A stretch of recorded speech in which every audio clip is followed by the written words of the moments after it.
Mistäköhän se tuli se haju? Varmaan tuosta tankista.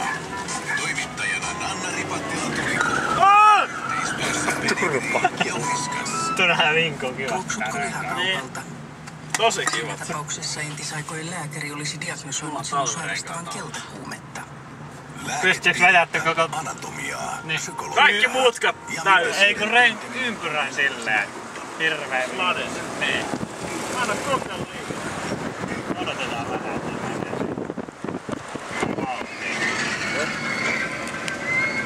se. Tarvittaa aika... Se menee vaan muuten huonosti sinne, jos lähtee niin kuin Niin. kunnolla.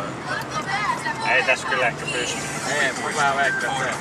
Ravintolat, hevoset. Kokeile nyt. 100 hehtaaria elämyksiä. Tule Powerpark. Onhan tässä tilaa. Avaisen joka Nyt kun noin kakkonen ajamaan, päällä, kakkonen päällä. 80 parisuhteessa. Hyvä! Anna mennä, anna mennä! Anna päin, oisit vetänyt. Oikein. Ei, vasemmalle, vasemmalle. No nyt se meni. Mihin Nadia ajaa? 2000.